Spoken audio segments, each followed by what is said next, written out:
If you have a business, hiring the right people is essential. Coming from someone who has hired over 100 people, has been in hundreds of job interviews, I want to show you the exact way of how you can hire people that elevate your business, that help you to grow, and that make your life easier as a CEO, not harder. First of all, you need to understand why it's important to have the right people in your business. Because if you're not a solopreneur who is making $2,000–3,000 a month, and you have a real business, the success is based on the people you have in your team. Because you've gone from self-employed to being an entrepreneur.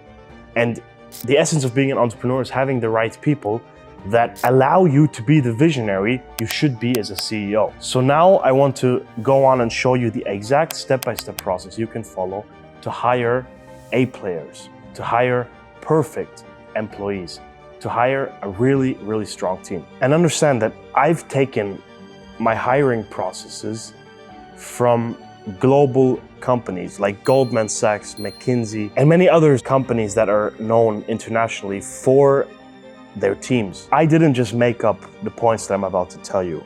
I took these points, A, from 5 years of experience in business, and B, from someone I work with that was a vice president at Goldman Sachs.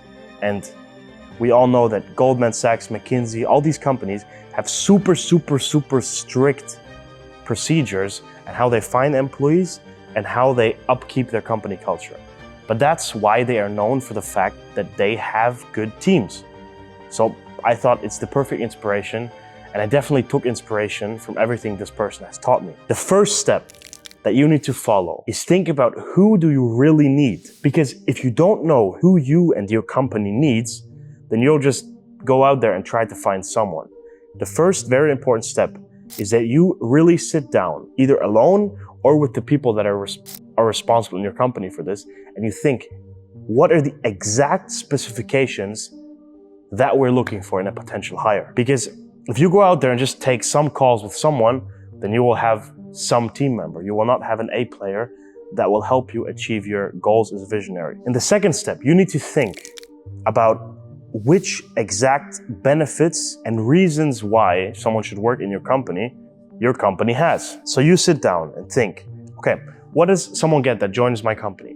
What is his salary? What are his potential raises that he can get? What are the bonuses he can get? How many days of vacation can this person have? And which other advantages can I offer that you wouldn't find in a normal company? For example, I like to take my team on very nice trips. I like to give them bonuses that wouldn't be normal in a different company. If they want to take a vacation in the middle of the year, that's fine. And all of this you should use in the job interview.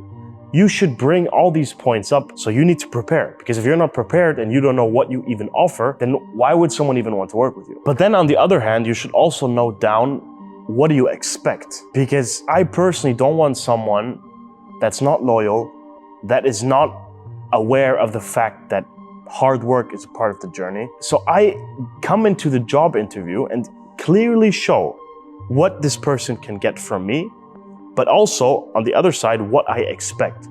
And if you do not prepare this, you will not know what to say. So this is the second important step that you need to follow. Step number 3 is to use platforms like Indeed, Ginny, TopTal, and all these other job platforms. Because in the age of the internet, why would you not use these opportunities that these kind of pages give? Because there's many people from third world countries that work better and more efficient than people from first world countries, but you'd never find them if you just wait for someone to come into your door. So you should definitely use pages like the ones I just said. The next point is that you should also hire headhunters, because this is literally their profession.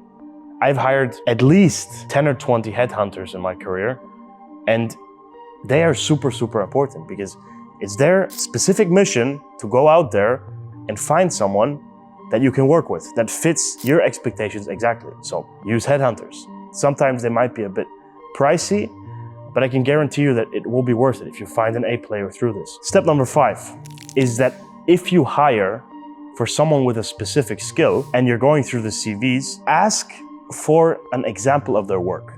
For example, for my YouTube channel, I am looking to hire a short form editor that can turn my videos into clips for Instagram, TikTok, etc. And in order to find a person that's fitting, I will read through his CV and then tell him, please make a short form video out of this YouTube video and this YouTube video and this YouTube video, and this is what I expect. And then I can look at the results.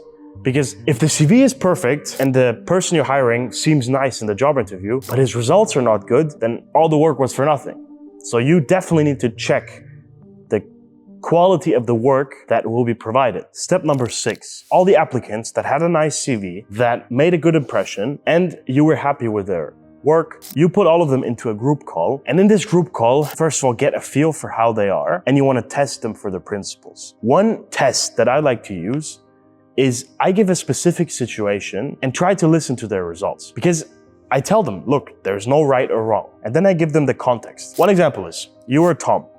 You have a space technology business where you're working. Your boss is an old friend of yours. You went to university with him, and the business is doing pretty good. One day, you sit down and you have an idea. And this idea is a software that you can make that just outshines the old business. That will be much more efficient, that will be much more faster, and be much more profitable. But by creating this business, you will basically lose your friend, and his business will just go down the drain. So, what would you do if you were Tom? And then you just sit there and analyze their answers to your question. If someone says, yeah, I don't know, because Tom wasn't really nice to me and I really need to make money, so I'd probably just do the business.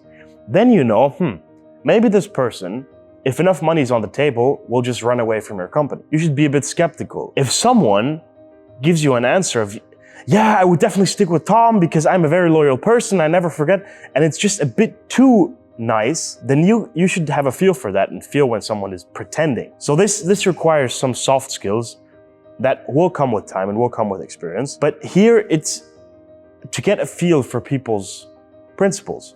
And if you need more ideas for tests like this, first of all, you could just ask ChatGPT, or you can just Google it. There's many different personality tests and personality questions that you can ask in a job interview like this. Step number 7 is that the person that is applying for the job, and he passed all the previous tests, and you're happy with it, then he will have a one-on-one interview with your head of department for the specific department that he's coming in.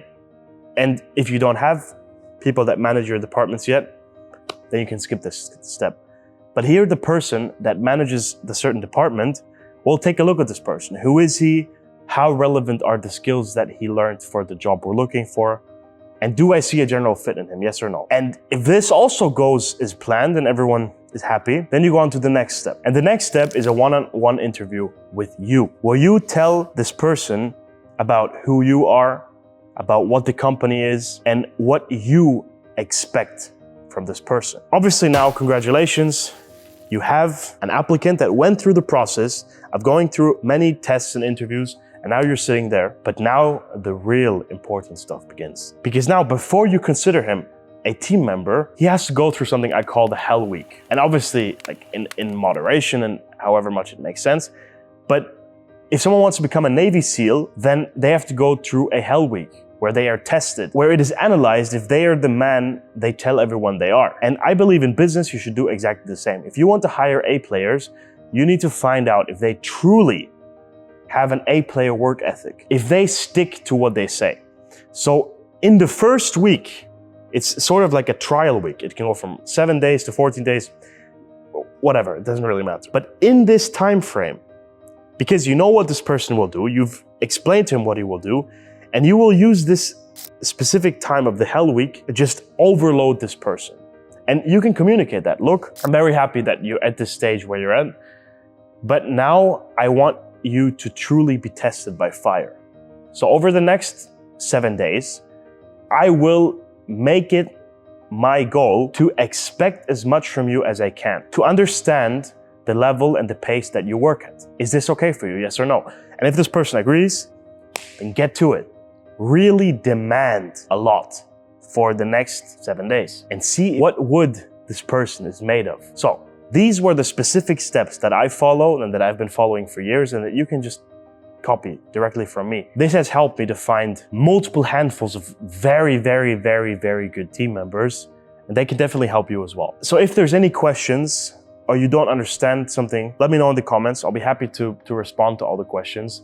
And I hope this helps you in your business journey to find A players, to build a real team and not just a collection of random people. See you in the next video. Peace.